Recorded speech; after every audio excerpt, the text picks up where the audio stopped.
ಆನೇಕಲ್ ತಾಲೂಕಿನ ಅತ್ತಿಬೆಲೆ ಜಿಗಳ ರಸ್ತೆಯಲ್ಲಿರುವ ಕಲಾ ಸಂಗಮ ಆವರಣದಲ್ಲಿ ಸ್ನೇಹ ಸಮ್ಮೇಳನ ಫೌಂಡೇಶನ್ನ 11ನೇ ವರ್ಷದ ವಾರ್ಷಿಕೋತ್ಸವ ಅಂಗವಾಗಿ ಸ್ನೇಹ ಸಮ್ಮೇಳನ ಫೌಂಡೇಶನ್ ಹಾಗೂ ನಾರಾಯಣ ನೇತ್ರಾಲಯ ಸಹಯೋಗದಲ್ಲಿ ಬೃಹತ್ ಉಚಿತ ನೇತ್ರ ತಪಾಸಣೆ ಶಿಬಿರ ಮತ್ತು ಕಣ್ಣಿನ ಶಸ್ತ್ರಚಿಕಿತ್ಸೆ ಹಾಗೂ ಉಚಿತ ಕನ್ನಡಕ ವಿತರಣಾ ಕಾರ್ಯಕ್ರಮವನ್ನು ಆಯೋಜಿಸಲಾಗಿತ್ತು. ಇನ್ನು ಬೃಹತ್ ಉಚಿತ ನೇತ್ರ ತಪಾಸಣೆ ಶಿಬಿರಕ್ಕೆ ಗಣ್ಯರು ಚಾಲನೆ ನೀಡಿ ಶುಭ ಹಾರೈಸಿದರು. ಇನ್ನು ಕಾರ್ಯಕ್ರಮದಲ್ಲಿ ಮುಖ್ಯ ಅತಿಥಿಗಳಾಗಿ ಆಡಿಟರ್ ಲೋಕೇಶ್ ರವರು, ಸ್ನೇಹ ಸಮ್ಮೇಳನ ಫೌಂಡೇಶನ್ ಅಧ್ಯಕ್ಷರಾದ ಎಸ್ಎಲ್ ರಾಮಮೂರ್ತಿ, ಉಪಾಧ್ಯಕ್ಷರಾದ ಅಶೋಕ್ ಕುಮಾರ್, ಮಾಜಿ ಅಧ್ಯಕ್ಷರಾದ ಡಿ ರವಿ, ರೇಣುಕಾರಾಧ್ಯ, ಶಶಾಂಕ್ ರೆಡ್ಡಿ, ಕಾರ್ಯದರ್ಶಿಗಳಾದ ಅನಂತ್, ಮುಖ್ತಾರ್, ಹುಸೇನ್ ಖಾನ್, ಕಜಂಜಿ ಪ್ರಕಾಶ್, ಪದಾಧಿಕಾರಿಗಳಾದ ಅನಿತಾ, ಮಮತಾ, ಗಾಯತ್ರಿ ಹಾಗೂ ಕಲಾ ಸಂಗಮದ ಮುಖ್ಯಸ್ಥೆ ಶ್ರೀಮತಿ ಸುನೀತಾ ರವಿ, ಶ್ರೀಮತಿ ಪದ್ಮಾ ಹಾಗೂ ಸ್ನೇಹ ಸಮ್ಮೇಳನ ಫೌಂಡೇಶನ್ ಪದಾಧಿಕಾರಿಗಳು ಹಾಗೂ ಸ್ಥಳೀಯರು ಭಾಗವಹಿಸಿದರು.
ಇವತ್ತಿನ ಈ ಒಂದು ಶುಭ ಸಂದರ್ಭ ನಿಜವಾಗ್ಲೂ ಹಬ್ಬದ ವಾತಾವರಣನೇ ಸರಿ ಅಂತ ಅನ್ಬೋದು. ಯಾಕೆಂದರೆ ನಮ್ಮ ಸ್ನೇಹ ಸಮ್ಮೇಳನದ ಇವತ್ತಿನ 11ನೇ ವರ್ಷದ ವಾರ್ಷಿಕೋತ್ಸವ ಅಂತ ಹೇಳ್ಬೋದು. ಸತತವಾಗಿ ನಾವು ಈ ನಡೆಸ್ಕೊಂಡು ಬರ್ತಿರುವಂಥ ಈ ಒಂದು ಸೇವಾ ಕಾರ್ಯ ಇವತ್ತು ನಡೀತಾ ಇದೆ. ಕಣ್ಣಿನ ತಪಾಸಣಾ ಶಿಬಿರ, ಉಚಿತ ಶಿಬಿರವನ್ನು ನಾವು ಏರ್ಪಡಿಸ್ಕೊಂಡಿದ್ದೀವಿ ನಾರಾಯಣ ನೇತ್ರಾಲಯ ರವರ ಸಹಯೋಗದೊಂದಿಗೆ. ಯಾವಾಗಲೂ ಈ ಒಂದು ಕಾರ್ಯಕ್ರಮ ನಾವು ವರ್ಷ ಹೆಚ್ಚಿನ ರೀತಿಯಲ್ಲಿ ನಡೆಸ್ಕೊಂಡು ಹೋಗಬೇಕು ಅಂತ ಉದ್ದೇಶ ಹಾಕ್ಕೊಂಡು ತುಂಬ ವ್ಯವಸ್ಥಿತವಾಗಿ ನಡ್ಕೊಂಡು ಬರ್ತಾ ಇದೆ. ಜೊತೆಯಲ್ಲಿ ಬರೀ ಶಿಬಿರದ ಮೂಲ ಉದ್ದೇಶ ಒಂದು ಕಣ್ಣಿನ ತಪಾಸಣೆ ಅಂತ ಆದರೆ, ಮತ್ತು ಜೊತೆಯಲ್ಲಿ ಅನ್ನದಾಸೋಹ ಯಾಕಂದರೆ ಬೆಳಗ್ಗೆ ನಮ್ಮದು ಉಪಹಾರದಿಂದ ಸ್ಟಾರ್ಟ್ ಆದರೆ ಮಧ್ಯಾಹ್ನದವರೆಗೂ ಬರ್ತಕ್ಕಂಥ ಸುತ್ತಮುತ್ತಲು ಎಲ್ರಿಗೂ ಊಟದ ವ್ಯವಸ್ಥೆಯನ್ನು ನಾವು ಇಲ್ಲಿ ವ್ಯವಸ್ಥೆ ಮಾಡಿದ್ದೀವಿ. 1989 ಇಸ್ವಿನಲ್ಲಿ ನಾವೆಲ್ಲ ವಿದ್ಯಾರ್ಥಿಗಳಾಗಿದ್ವಿ. ಸರ್ಜಾಪುರದ SVP ವಿದ್ಯಾಸಂಸ್ಥೆಯಲ್ಲಿ ನಾವೆಲ್ಲ 10ನೇ ಕ್ಲಾಸ್ನಲ್ಲಿ ವಿದ್ಯಾರ್ಥಿಗಳಾದಂಥ ನಾವುಗಳು 25 ವರ್ಷದ ನಂತರ ಭಗವಂತ ಕೃಪೆನೋ ಏನೋ ಗೊತ್ತಿಲ್ಲ, ನಾವೆಲ್ಲ ಮತ್ತೆ ಸೇರಿದ್ವಿ 25 ವರ್ಷದ ನಂತರ. ಆಮೇಲೆ ಯೂಶ್ವಲಿ ಎಲ್ರಿಗೂ ಏನನ್ಸುತ್ತೆ, ಸೇರಿದ ಮೇಲೆ ಮೋಜು ಮಸ್ತಿ ಮಾಡಬೇಕು ಅನ್ನೋ ಒಂದು ಮನೋಭಾವ ಇಟ್ಕೊಂಡು ಸೇರುವಂಥ ಸಂದರ್ಭ ಎಲ್ರದ್ದು ಆಗಿರುತ್ತೆ. ಆದರೆ ನಮ್ಮ ಉದ್ದೇಶ ಅದಾಗಿರಲಿಲ್ಲ. ಸಮಾಜಕ್ಕೆ ನಾವೇನೋ ನಮ್ಮ ಒಂದು ಕೊಡುಗೆ ಕೊಡಬೇಕು ಅನ್ನೋ ಒಂದು ಸದುದ್ದೇಶ ಇಟ್ಕೊಂಡು ನಾವೊಂದು ಸಂಸ್ಥೆನ ಹುಟ್ಟಾಕಿದ್ವಿ. ಅದೇ ಸ್ನೇಹ ಸಮ್ಮೇಳನ ಫೌಂಡೇಶನ್. ಇವತ್ತಿಗೆ 11 ವರ್ಷ ಅದು ಒಂಥರ ಪ್ರೌಢ ವ್ಯವಸ್ಥೆಯಲ್ಲಿ ಮಗು ಬೆಳೆದಿದೆ. ತುಂಬ ಸಮಾಜಮುಖಿಗಳನ್ನ ಕೆಲಸ ಮಾಡುವಂಥ ಅವಕಾಶ ನಮಗೆ ಸಿಕ್ಕಿದೆ. ದೇವರು ನಮಗೆ ಆ ಒಂದು ಅವಕಾಶನ ಕಲ್ಪಿಸ್ಕೊಟ್ಟಿದ್ದಾನೆ. ವರ್ಷ ನಾವು ಅನಾಥಾಶ್ರಮಗಳಲ್ಲಿ ಏನೋ ಒಂದು ಸೇವೆ ಸಲ್ಲಿಸೋದಾಗಿರ್ಬೋದು, ಈ ಥರ ಕಣ್ಣಿನ ಶಿಬಿರ ಮಾಡುವಂಥದ್ದಾಗಿರ್ಬೋದು. ಮೊದಲು ನಾವು ಈ ಒಂದು ಕಣ್ಣಿನ ಶಿಬಿರ ಶುರು ಮಾಡಿದ್ದು ಸರ್ಜಾಪುರದಲ್ಲಿ ಶ್ರೀರಾಮ ಪಬ್ಲಿಕ್ ಸ್ಕೂಲ್ನಲ್ಲಿ ನಮ್ಮ ಸ್ನೇಹಿತರಾದಂಥ ಅಶೋಕ್ರವರ ಒಂದು ಶಾಲೆಯಲ್ಲೇ ಈ ಒಂದು ಕಾರ್ಯಕ್ರಮನ ನಾವು ಶುರು ಮಾಡಿದ್ವಿ. ತದನಂತರ ನಮ್ಮ ಆಲೋಚನೆ ಎಲ್ಲ ಭಾಗಕ್ಕೂ ಮುಟ್ಟಬೇಕು, ಅದು ಅಲ್ಲದೆ ಈ ಗಡಿ ಭಾಗ ಆಗಿರುವಂತಹ ಈ ಅತಿವೇಲೂ ಸಹ ಈ ಕಾರ್ಯಕ್ರಮ ನಡೀಬೇಕು ಅನ್ನೋ ಉದ್ದೇಶ ನಮ್ಮದಾಗಿತ್ತು. ಅದಕ್ಕೆ ಸಹಕಾರ ಕೊಟ್ಟಂಥವ್ರನ್ನು ಇನ್ನೊಬ್ಬ ಸ್ನೇಹಿತರಾದಂಥ ನಮ್ಮ ಟ್ರಸ್ಟಿಗಳಾಗಿದ್ದಂಥ ಶ್ರೀಯುತ ರವಿರವರು, ಅವರ ಒಂದು ಜಾಗ ಇದು ಕಲಾ ಸಂಗಮ. ತುಂಬ ಚೆನ್ನಾಗಿದೆ, ವ್ಯವಸ್ಥಿತವಾಗಿದೆ. ಓಕೆ, ಇಲ್ಲಿರುವಂಥ ಅವರ ಸಿಬ್ಬಂದಿ ವರ್ಗದವರು ಮತ್ತು ಪ್ರಮುಖವಾಗಿ ಶ್ರೀಯುತ ರವಿಯವರ ಕುಟುಂಬಸ್ಥರಾದಂಥ ಶ್ರೀಮತಿ ಸುನೀತಾ ರವಿಯವರು ಸಹ ಇದಕ್ಕೆ ತುಂಬ ಸಹಕಾರ ನೀಡ್ತಾ ಇದ್ದಾರೆ. ಸಮಾನ ಮನಸ್ಕರು ಅಂತ ಹೇಳಲಿಕ್ಕೆ ನಾವೆಲ್ಲ ಖುಷಿ ಪಡ್ತಾ ಇದ್ದೀವಿ. ಲೈಕ್ ಮೈಂಡೆಡ್ ಪೀಪಲ್ ಅಂತ ನಾವೇನು ಕರ್ಕೊಳ್ತೀವೋ ಆ ಅರ್ಥಕ್ಕೆ ನಿಜವಾಗ್ಲೂ ನ್ಯಾಯ ಸಿಗ್ತಾ ಇದೆ ಅನ್ನೋ ಒಂದು ಉದ್ದೇಶದಿಂದ ಈ ಕಾರ್ಯಕ್ರಮ ತುಂಬ ಚೆನ್ನಾಗಿ ನಡೀತಾ ಇದೆ. ಇನ್ನು ಮುಂದಿನ ರೀತಿಯಲ್ಲಿ ನಮ್ಮ ಮುಂದಿನ ಜನ್ರೇಷನ್ಗೂ ಇದೊಂದು ಒಳ್ಳೆ ಮೆಸೇಜ್ ಕೊಡಬೇಕು ಅನ್ನೋ ಉದ್ದೇಶದಿಂದ ಯುವ ಪೀಳಿಗೆಯವರು ಮುಂದೆ ಬರ್ತಾ ಇದ್ದಾರೆ. ಯಾಕಂದರೆ ಯಾವತ್ತೂ ಅಷ್ಟೇ ಸೇವಾ ಇನ್ ಆ್ಯಕ್ಷನ್, ಬರೀ ಸೇವೆ ಅನ್ನೋದು ನಾವು ಬರೀ ಬಾಯಿ ಮಾತಲ್ಲಿ ಹೇಳೋದಲ್ಲ, ಇನ್ನು ಆ್ಯಕ್ಷನಲ್ಲಿ ತರೋವಂಥದ್ದು ನಮ್ಮದು ಉದ್ದೇಶ. ಅದನ್ನು ನಾವು ನೋಡಿ ಇನ್ನೊಬ್ರು ಕಲಿಬೇಕು. ಸೊ ನಾವು ಬರೀ ಬಾಯಲ್ಲಿ ಹೇಳ್ಕೊಂಡು ಹೋಗೋದಲ್ಲ, ಮಾಡು ಅಂತ ನಾವು ಮಾಡ್ತಾಯಿದ್ರೆ ಮುಂದಿನ ಪೀಳಿಗೆಗೆ ಅದೊಂದು ಮೆಸೇಜ್ ಕೊಟ್ಟಂಗೆ ಆಗುತ್ತೆ. ಆ ನಿಟ್ಟಿನಲ್ಲಿ ನಾವೆಲ್ಲ ಇದ್ದೀವಿ. ನಮ್ಮ ಸ್ನೇಹಿತರು ಅಷ್ಟೇ ತುಂಬ ಉತ್ಸಾಹದಿಂದ ಏನೇ ಕೆಲಸ ಕಾರ್ಯಗಳು ಏನೇ ಇದ್ದರೂ ಬದಿಗಿಟ್ಟು ಇವತ್ತಿನ ದಿವಸ ನಾವೆಲ್ಲ ಈ ಒಂದು ಕೆಲಸಕ್ಕೆ ನಾವು ಒತ್ತು ಕೊಟ್ಟು ನಾವೆಲ್ಲ ಸೇರ್ತೀವಿ. ತುಂಬ ಖುಷಿ ಸಮಾಚಾರ ಆಗುತ್ತೆ.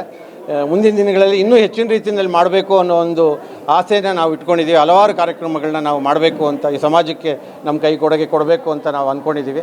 ಇದಕ್ಕೆಲ್ಲ ದೈವ ಕೃಪೆ ಇರಬೇಕು ಮತ್ತು ಜನಗಳ ಸಹಕಾರ ಇರಬೇಕು ಅಂತ ಈ ಮೂಲಕ ನಾನು ಕೇಳ್ಕೊಳ್ಳಿಕ್ಕೆ ಇಷ್ಟಪಡ್ತಾ ಇದ್ದೀನಿ. ಇವತ್ತಿನ ದಿನ ಏನು ಪ್ರೋಗ್ರಾಮ್ ಇದೆ ಅದು ಚೀಫ್ ಗೆಸ್ಟ್ ಆಗಿ ಕರೆದಿದ್ದಕ್ಕೆ ತುಂಬ ಧನ್ಯವಾದಗಳು. ತುಂಬ ಚೆನ್ನಾಗಿ ಈ ಪ್ರೋಗ್ರಾಮ್ನ ನಡೆಸ್ತಿದ್ದಾರೆ.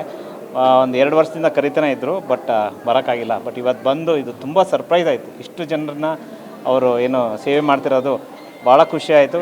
ಇದೇ ಥರ ಇನ್ನೂ ಬರೋ ಎಷ್ಟು ವರ್ಷಕ್ಕೆ ಒಂದು 4 ಸತಿ ಆ ಥರ ಇಲ್ಲ, ಇನ್ನೂ ಹೆಚ್ಚಿಗೆ ಹೆಲ್ಪ್ ಮಾಡಲಿ ಜನರಿಗೆ ಅಂತ ನಾನು ಏನಂತೀವಿ ವಿಶ್ ಮಾಡ್ತೀನಿ. ಸ್ನೇಹ ಸಮ್ಮಿಲನ ಫೌಂಡೇಶನ್ ಅಂದರೆ ನಮಗೆ ತುಂಬ ಹೆಮ್ಮೆ. ನಾವು 1989 ಬ್ಯಾಚ್ 10 ಸ್ಟೂಡೆಂಟ್ಸು ಸುಮಾರು 25 ವರ್ಷ ಆದಮೇಲೆ ಎಲ್ಲ ಒಂದು ಕಡೆ ಸೇರಿ ಇದನ್ನು ಏನೋ ಒಂದು ಸೇವಾ ರೂಪದಲ್ಲಿ ತರಬೇಕಂತೇಳಿ ಸತತ 11 ವರ್ಷದಿಂದ ನಾವು ಈ ಥರ ಸೇವೆ ಮಾಡ್ಕೊಂಬರ್ತಾ ಇದ್ದೀವಿ. ಐ ಕ್ಯಾಂಪ್ಸ್ ಆಗ್ಬೋದು, ಅನಾಥಾಶ್ರಮಗಳ ಸೇವೆ ಆಗ್ಬೋದು, ಗೌರ್ಮೆಂಟ್ ಸ್ಕೂಲ್ಸ್ಗೆ ಡಿಸ್ಟ್ರಿಬ್ಯೂಟ್ ಮಾಡೋದು ಆಗ್ಬೋದು. ಈ ಥರ ಸುಮಾರು ಕಾರ್ಯಕ್ರಮಗಳು ನಾವು 11 ವರ್ಷದಿಂದ ಹಮ್ಮಿಕೊಂಡು ಮಾಡ್ಕೊಂಬರ್ತಾ ಇದ್ದೀವಿ. ದೊಡ್ಡವರ ಆಶೀರ್ವಾದ, ತಂದೆ ತಾಯಿ ಆಶೀರ್ವಾದ, ನಮ್ಮ ಗುರು ಇರೋರ ಆಶೀರ್ವಾದದಿಂದ ಇದೆಲ್ಲ ನಡ್ಸ್ಕೊಂಡು ಹೋಗ್ತಾ ಇದ್ದೀನಿ. ತುಂಬ ಸಂತೋಷ ಆಗುತ್ತೆ. ಇದಿನ್ನು ಮುಂದಕ್ಕೆ ಇದನ್ನು ಇನ್ನೂ ದೊಡ್ಡದಾಗಿ ಬೆಳೆಸ್ಕೊಂಡು ಇನ್ನೂ ನಮ್ಮ ಕೈಯಲ್ಲಿ ಎಷ್ಟಾದರೆ ಅಷ್ಟು ಎಫರ್ಟ್ ಹಾಕಿ ಇನ್ನೂ ಚೆನ್ನಾಗಿ ಮಾಡ್ಕೊಂಡು ಹೋಗ್ಬೇಕು ಅಂತ ನಮ್ಮ ಉದ್ದೇಶ ಇದೆ. ನೆಕ್ಸ್ಟ್ ಜನ್ರೇಷನ್ ನಾವಾದ್ಮೇಲೆ ಕೂಡ ನಮ್ಮ ಮಕ್ಕಳು ಕೂಡ ನಾವೆಲ್ಲ ಇದು ತೋರಿಸ್ಕೊಡ್ತಾ ಇದ್ದೀವಿ. ಅವರು ಸ್ವಲ್ಪ ಹುಮ್ಮಸ್ಸು ತೋರಿಸ್ತಾ ಇದ್ದಾರೆ. ಇದನ್ನು ಹಂಗೆ ನಾವು ಕಂಟಿನ್ಯೂ ಮಾಡಿಕೊಂಡು ಇದನ್ನು ಚೆನ್ನಾಗಿ ಮಾಡ್ಕೊಂಡು ಹೋಗ್ಬೇಕು. ಇದು ಒಂಥರ ಮಾದರಿ ಆಗಬೇಕು, ಎಲ್ರಿಗೂ ನೋಡಿ ಎಲ್ಲರ ಆಶೀರ್ವಾದನೂ ನಮಗೆ ಸಿಗಬೇಕು ಅಂಥೇಳಿ ನಾನು ಮಾತು ಮುಗಿಸ್ತಾ ಇದ್ದೀನಿ. Thank you. ಈ ಭಾನುವಾರದ 14ನೇ ಜೂನು ತುಂಬ ಒಳ್ಳೆಯ ದಿವಸ ಅಂತ ನಮ್ಮ ಪಾಲಿಗೆ ಅನ್ನಿಸ್ತಾ ಇದೆ. ಕಾರಣ ನಮ್ಮ ಈ ವರ್ಷದ 2 ಐ ಕ್ಯಾಂಪ್ ಪ್ಲ್ಯಾನಿಂಗಲ್ಲಿ ಜೂನಲ್ಲಿ ಅತ್ತಿಬೆಲೆಯಲ್ಲಿ, ಡಿಸೆಂಬರಲ್ಲಿ ಸರ್ಜಾಪುರದಲ್ಲಿ ಹಮ್ಮಿಕೊಂಡಂಥ ಪ್ಲ್ಯಾನಿಂಗಲ್ಲಿ ಈ ಒಂದು ದಿವಸ ನಾರಾಯಣ ನೇತ್ರಾಲಯ ಅವರ ಜೊತೆ ಸಹಯೋಗದೊಂದಿಗೆ ಈ ಉಚಿತ ನೇತ್ರ ತಪಾಸಣೆ ಶಿಬಿರವನ್ನು ಮಾಡ್ತಾ ಇದ್ದೇವೆ. ಸ್ನೇಹ ಸಮ್ಮೇಳನ ಫೌಂಡೇಶನ್ನು ಒಂದು ಟ್ಯಾಗ್ಲೈನ್ ಇಟ್ಕೊಂಡು ಮಾಡ್ತಾ ಇದ್ದೀವಿ. Service to mankind, service to God, ನಮ್ಮ ನಡೆ ಸೇವೆಯ ಕಡೆ. ಈ ಒಂದು ಉದ್ದೇಶದಿಂದ ನಮ್ಮ ಒಂದು 12 ಸಹಪಾಠಿಗಳು ಟ್ರಸ್ಟಿಗಳು ಅನ್ನೋ ಒಂದು ಪಟ್ಟವನ್ನು ನಾವೇ ಕಟ್ಕೊಂಡಿದ್ದು ಅಫಿಷಿಯಲ್ಲಾಗಿ ಅಷ್ಟೇ. ಆದರೆ ಸ್ನೇಹಿತರು ನಾವು ಈ ಒಂದು ಸೇವಾ ಮನೋಭಾವದಿಂದ ಎಲ್ಲ ಒಗ್ಗೂಡಿ ನಮ್ಮ ಸ್ವಂತ ದುಡಿಮೆಯಲ್ಲಿ ನಾವು ಗಳಿಸಿರುವಂಥ ಹಣವನ್ನು ಈ ಒಂದು ಸೇವಾ ಕಾರ್ಯಕ್ರಮಕ್ಕೆ ನಾವು ಬಳಸಿ ನಮ್ಮ ಸೊಸೈಟಿಗೆ ನಮ್ಮ ಕೈಲಾದ ಸಹಾಯವನ್ನು ಮಾಡೋ ಉದ್ದೇಶದಿಂದ ಮಾಡ್ತಾಯಿದ್ದೀವಿ. ತುಂಬ ಒಂದು ಸುಮಾರು 5 ನ್ಯೂಸ್ ಪೇಪರ್ಗಳಲ್ಲಿ ಒಂದು 2,500 3,000 ಪಾಂಪ್ಲೆಟ್ಸ್ನ ಹಂಚಿ ಸುತ್ತಮುತ್ತಲ ಹಳ್ಳಿಗಳು, ಜಿಗಳ, ಆದಿಗೊಂಡನಹಳ್ಳಿ, ಈ ಕಡೆ ಸರ್ಜಾಪುರದಿಂದ ಅತ್ತಿಬೆಲೆವರೆಗೂ ಬರುವಂಥ ಬೆದರಗುಪ್ಪೆ, ಅರೇನಹಳ್ಳಿ, ಇಂಡ್ಲಬೆಲೆ, ಈ ಕಡೆ ಮಾಯಸಂದ್ರ, ಬಳಗಾರನಹಳ್ಳಿ, ಚಂದಾಪುರದವರೆಗೂ ಎಲ್ಲ ಹಳ್ಳಿಗಳಲ್ಲೂ ಈ ಒಂದು ವಿಷಯವನ್ನು ತಲುಪಿಸಿ, ಇದು ಯಾವುದೇ ಪಬ್ಲಿಸಿಟಿಗಾಗಿ ಮಾಡುವಂತಹ ವಿಚಾರ ಅಲ್ಲದೆ ಪ್ಯೂರ್ಲಿ ಸೇವಾ ಮನೋಭಾವದಲ್ಲಿ ಮಾಡ್ತಾಯಿದ್ದೀವಿ. 11 ವರ್ಷಗಳಿಂದ ಪ್ರತಿ ವರ್ಷಕ್ಕೆ 2 ಕ್ಯಾಂಪ್ ಥರ ಮಾಡ್ಕೊಂಡು ಬಂದಿದ್ದೀವಿ. ಸುಮಾರು ಪ್ರತಿ ಒಂದು ಕ್ಯಾಂಪಲ್ಲಿ 40ರಿಂದ 50 ಜನಕ್ಕೆ ಉಚಿತ ಶಸ್ತ್ರಚಿಕಿತ್ಸೆ, ಸುಮಾರು ಒಂದು 200 ಜನಕ್ಕೆ ಉಚಿತ ಕನ್ನಡಕವನ್ನು ವಿತರಿಸ್ತಾ ಇದ್ದೀವಿ. ಸೊ ಏನು ಭಗವಂತ ನಮಗೆ ಈ ಒಂದು ಅವಕಾಶ ಕೊಟ್ಟಿದ್ದಾನೆ. ನರನ ಸೇವೆ ನಾರಾಯಣನ ಸೇವೆ ಅನ್ನೋ ಒಂದು ಮನೋಭಾವದಲ್ಲಿ ಆದಷ್ಟು ನಾವು ಜನಗಳಿಗೆ, ಗುರು ಹಿರಿಯರಿಗೆ, ಎಸ್ಪೆಷಲಿ ಎಲ್ಲ ಹಳ್ಳಿ ಕಡೆ ಇರೋರಿಗೆ, ಹಿರಿಯರಿಗೆ ಕಣ್ಣೊಂದು ಚೆನ್ನಾಗಿ ಕಾಣಿಸಿದ್ರೆ ಅವರವ್ರ ಕೆಲಸಗಳನ್ನು ಅವರೇ ಮಾಡ್ಕೊತಾರೆ. ಅದೇ ಸರಿಯಾಗಿ ಕಾಣಿಸಿಲ್ಲ ಅಂದರೆ ತುಂಬ ತೊಂದರೆ ಆಗುತ್ತೆ ಅನ್ನೋ ಒಂದೇ ಉದ್ದೇಶದಿಂದ ನಾವು ಈ ಒಂದು ನೇತ್ರದ ತಪಾಸಣಾ ಶಿಬಿರವನ್ನು ಮನಸ್ಫೂರ್ತಿಯಿಂದ ಶ್ರದ್ಧಾಭಕ್ತಿಯಿಂದ ಮಾಡ್ಕೊಂಡು ಬರ್ತಾ ಇದ್ದೀವಿ. ಅದೇ ರೀತಿ ಜನಗಳೂ ಅಷ್ಟೇ ಕೋಆಪ್ರೇಟಿವ್ ಆಗಿ ಈಗೆಲ್ಲ ಟ್ಯೂನ್ ಆಗಿಬಿಟ್ಟಿದ್ದಾರೆ. ನಾವು ಎಷ್ಟು ಶಿಸ್ತುಬದ್ಧವಾಗಿ, ಎಷ್ಟು ನಾವು ಭಯಭಕ್ತಿಯಿಂದ ಅವರನ್ನು ಕೇರ್ ತಗೊತೀವಿ, ಅವ್ರಿಗೆ ಒಂದು ಈ ಚಿಕಿತ್ಸೆಯ ಲಾಭವನ್ನು ಹೇಗೆ ಅವ್ರು ಪಡ್ಕೋಬೋದು ಅನ್ನೋದನ್ನು ತಿಳಿಸ್ಕೊಟ್ಟು ನಮ್ಮ ಕೈಲಾದ ಶಕ್ತಿ ಮೀರಿ ಪ್ರಯತ್ನವನ್ನು ಮಾಡ್ತಾಯಿದ್ದೀವಿ. ಆ ಭಗವಂತನ ಕೃಪೆ, ಗುರು ಹಿರಿಯರ ಆಶೀರ್ವಾದದಿಂದ ಇದು ನಡ್ಕೊಂಡು ಹೋಗ್ತಾ ಇದೆ. ಇದು ಸದಾ ಹೀಗೆ ನಡೀತಾ ಇರಲಿ ಅಂತ ಆ ಭಗವಂತನಲ್ಲಿ ಪ್ರಾರ್ಥಿಸಿ ನಾನು 2 ಮಾತುಗಳನ್ನು ಮುಗಿಸುತ್ತೇನೆ. ನಮ್ಮ ಸಂಸ್ಥೆ ಸ್ನೇಹ ಸಮ್ಮೇಳನ ಫೌಂಡೇಶನ್ ಗುರಿ ಬಂದು ನಮ್ಮ ನಡೆ ಸೇವೆ ಕಡೆ ಅಂತ. ನಾವು ಇದು 11 ವರ್ಷದಿಂದ ನಡ್ಸ್ಕೊ ಬರ್ತಿದ್ದೀವಿ. ಫಸ್ಟ್ ನಾವು ಸರ್ಜಾಪುರದಲ್ಲಿ ಡಿಸೆಂಬರ್ ತಿಂಗಳಲ್ಲಿ ಒಂದು ಕ್ಯಾಂಪ್ ಮಾಡಿದ್ವಿ, ಐ ಕ್ಯಾಂಪು. ಅದ್ರ ಸಕ್ಸಸ್ ನೋಡಿ ನಮಗೂ ಖುಷಿಯಾಗಿ ಇವಾಗ ಸರ್ಜಾಪುರದ ಜೊತೆಯಲ್ಲಿ ಅತ್ತಿಬೆಲೆಯಲ್ಲೂ ನಮ್ಮ ಕಲಾ ಸಂಗಮದಲ್ಲಿ, ನಮ್ಮ ರವಿಯವರ ಕಲಾ ಸಂಗಮದಲ್ಲಿ ನಡ್ಸ್ಕೊ ಬರ್ತಾಯಿದ್ದೀವಿ. ವರ್ಷಕ್ಕೆ 2 ಸರ್ತಿ ಐ ಕ್ಯಾಂಪ್ ಮಾಡ್ತೀವಿ. ಅದ್ರ ಜೊತೆಯಲ್ಲಿ ಸುಮಾರು ಸೇವಾ ಸಂಸ್ಥೆಗಳಿಗೆ, ಅಂದರೆ ಎಲ್ಲಿ ನೀಡ್ ಇದೆಯೋ, ಏನು ಬೇಕಾಗಿದೆಯೋ ಅದನ್ನ ತಿಳ್ಕೊಂಡು ಅವ್ರಿಗೆ ನಾವು ವಸ್ತು ರೂಪದಲ್ಲಿ ಸಹಾಯ ಮಾಡ್ತೀವಿ. ಯಾವುದೇ ಕಾರಣಕ್ಕೂ ನಾವು ಹಣದ ರೂಪದಲ್ಲಿ ಯಾರಿಗೂ ಸಹಾಯ ಮಾಡೋದಿಲ್ಲ. ಯಾಕೆಂದರೆ ಅದು ಎಂಡ್ ಯೂಸರ್ಸ್ ಸಿಗಬೇಕು, ರೀಚ್ ಆಗಬೇಕು, ಅದು ಅನ್ನೋದೇ ನಮ್ಮ ಗುರಿ. ಅದಕ್ಕೋಸ್ಕರ ನಾವು ಹೋದ 11 ವರ್ಷಗಳಿಂದ ನಡ್ಸ್ಕೊ ಬರ್ತಿದ್ದೀವಿ. ಈ ಸೇವೆ ಮಾಡೋದ್ರಿಂದ ನಮ್ಗೆ ಸಿಗೋ ಖುಷಿ ಬೇರೆ ಯಾವುದ್ರಲ್ಲೂ ಸಿಗೋದಿಲ್ಲ. ಇದು ನಮ್ಮ ಒಂದು ರೆಗ್ಯುಲರ್ ಪಾರ್ಟಾಗಿ ಹೋಗಿದೆ ಸ್ನೇಹ ಸಮ್ಮೇಳನ ಅಂತೇಳಿ ಹೇಳೋದು. ನಮ್ಗೆ ತುಂಬ ಖುಷಿ ಆಗ್ತಿದೆ. ಇವತ್ತು ದಿವಸ ಬಂದಿರೋ ಜನ ನೋಡಿದ್ರೆ ನಮಗೆ ಇನ್ನೂ ಅಷ್ಟು ಮಾಡಬೇಕು, ಇನ್ನೂ ಹೆಚ್ಚು ಸೇವೆ ಮಾಡಬೇಕು ಅನ್ನೋ ಹುಮ್ಮಸ್ಸು ಬರುತ್ತೆ. ಇಷ್ಟು ಹೇಳಿ ನಾನು ಮಾತನಾಡ್ತೀನಿ. ಎಲ್ಲರಿಗೂ ಶುಭೋದಯ. A very good morning to all of you. This is the 6th consecutive year in Kala Sangama campus. This high checkup camp is happening, and we are very grateful to Sneha Sammelana Foundation for selecting our institute as a base for this high checkup camp. And I also thank and I'm very grateful to the entire team of Narayana Nethralaya doctors and the entire checking staff for making this eye checkup camp a really successful one. So in the 6th consecutive year, many people have get their eye surgeries done, and also many have received the specs also. So they say taking care of the eyes of people is the most wonderful service what you can do. So we are very happy.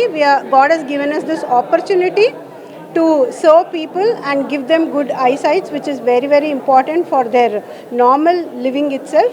So once again I thank Sneha Sammelana Foundation and Narayana Nethralaya to select Kala Sangama campus for this very noble cause. Thank you. Good morning. ಕಲಾ ಸಂಗಮದಲ್ಲಿ ಇದು 6ನೇ ವರ್ಷದ high checkup camp ನಡೀತಾ ಇದೆ. ಇಂತಹ ಒಂದು ಅವಕಾಶ ಸಿಕ್ಕಿದ್ದಕ್ಕೆ ತುಂಬ ಖುಷಿ ಆಗ್ತಾ ಇದೆ. ಯಾಕಂತಂದರೆ ಇದು ಭಗವಂತನ ಕೆಲಸ ಅಂತಲೇ, ಯಾಕಂದರೆ ಸೇವೆ ಅನ್ನೋದು ಎಲ್ರಿಗೂ ಸಿಗಲ್ಲ. ಅಂತಹ ಸೇವೆ ಮಾಡೋದಕ್ಕೆ ಸಿಕ್ಕಿರೋದಕ್ಕೆ, ಅವಕಾಶ ಸಿಕ್ಕಿರೋದಕ್ಕೆ ತುಂಬ ಥ್ಯಾಂಕ್ಸ್ ಹೇಳ್ತೀನಿ ಸ್ನೇಹ ಸಮ್ಮಿಲನ ಫೌಂಡೇಶನ್ ಹಾಗೂ ಕಲಾ ಸಂಗಮ ಅವ್ರಿಗೇನು ಸಹ. ಭಗವಂತ ಇನ್ನಷ್ಟು ಹೆಚ್ಚಿಗೆ ಅವ್ರಿಗೆ ಅವಕಾಶ ಮತ್ತು ಲೈಕ್ ಇದು ಶಕ್ತಿ ಸಿಗಲಿ ಅಂತ ಭಗವಂತನಲ್ಲಿ ಕೇಳ್ಕೊತೀನಿ. Thank you so much. ನಡೆದಿರಕ್ಕಂಥ ಎಲ್ಲರಿಗೂ ಸುಸ್ವಾಗತ.